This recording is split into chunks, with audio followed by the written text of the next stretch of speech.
নমস্কার বন্ধুরা, আমাদের চ্যানেলে স্বাগতম। ডিএ নিয়ে একটা গুরুত্বপূর্ণ আপডেট। তো বন্ধুরা, ডিএ নিয়ে এই মুহূর্তে গুরুত্বপূর্ণ আপডেটটি হচ্ছে কেন্দ্রের সমান ডিএ বৃদ্ধির ঘোষণা রাজ্য সরকারের। এপ্রিলে মিলবে বর্ধিত ডিএর টাকা।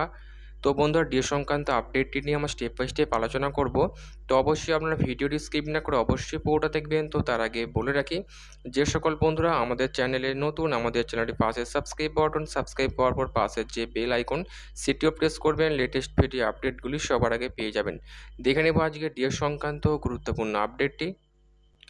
তো বন্ধুরা, আমরা বহুদিন ধরেই লক্ষ্য করছি রাজ্য সরকারি কর্মীদের মধ্যে ডিএ নিয়ে একটা টানাপোড়েন চলছে।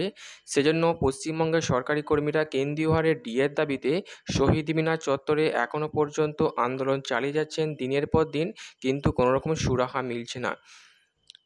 মুখ্যমন্ত্রী, অর্থমন্ত্রী রাজ্যপালকে বারংবার ডিএ বৃদ্ধি নিয়ে চিঠি দেওয়া সত্ত্বেও কোনোরকম উত্তর আসেনি। এমনকি দিল্লির যন্তর মন্ত্র আন্দোলন চালিয়েও কোনো লাভ হয়নি।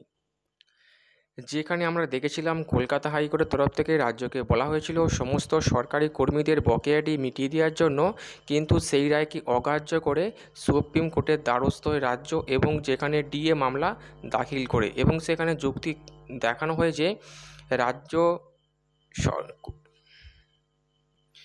রাজ্য সরকারি কর্মীদের হাইকোর্টের রায় মেনে ডিএ দিতে গেলে রাজ্যে কোষাগারে টান পড়বে, যার ফলে পশ্চিমবঙ্গে চলা বিভিন্ন জনকল্যাণমুখী প্রকল্পগুলো ব্যাহত হবে। এমনটাই যুক্তি খাড়া করে ডিএ মামলা দাখিল করা হয়, যে মামলা এখনও পর্যন্ত সুপ্রিম কোর্টের বিচারাধীন, এবং সেই মামলার নিষ্পত্তি না হয় দিনের পর দিন পিছিয়ে যাওয়ার কারণে এক প্রকার ক্ষিপ্ত হয়েছেন পশ্চিমবঙ্গের সরকারি কর্মীরা। পশ্চিমবঙ্গ ছাড়া বাকি রাজ্যগুলো যেখানে কেন্দ্রীয় সরকারকে অনুসরণ করে ডিএ পাচ্ছে, সেখানে পশ্চিমবঙ্গে একমাত্র এই মুহূর্তে ষষ্ঠ বেতন কমিশনের আওতায় প্রথমে 14%, এই মুহূর্তে এই মাসে 4%, অর্থাৎ 18% হারে মহার্ঘ ভাতা পাচ্ছেন, এবং যে বঞ্চনা কোনোভাবে মেনে নিতে পারছেন না পশ্চিমবঙ্গের সরকারি কর্মীরা। এমতাবস্থায় তারা নবান্ন অভিযান করবেন, বিরাট বড় আন্দোলন করবেন, এমনটাই হুঁশিয়ারি দিয়েছেন মুখ্যমন্ত্রী মমতা বন্দ্যোপাধ্যায়কে। এই অবস্থায় দাঁড়িয়ে রাজ্য সরকারি কর্মীদের শান্ত করার জন্য কেন্দ্রের সমান ডিএ বৃদ্ধির ঘোষণা রাজ্য সরকারের। তবে এখানে একটা প্রশ্নচিহ্ন থেকেই যাচ্ছে, 18%-এর পর আবার কত পার্সেন্ট ডিএ বৃদ্ধি হবে সে নিয়ে চিন্তায় রাজ্য সরকারি কর্মীরা। তো বন্ধুরা, এই ছিল ডিএ সংক্রান্ত গুরুত্বপূর্ণ আপডেট। কেমন লাগলো কমেন্ট করবেন, লাইক করতে ভুলবেন না।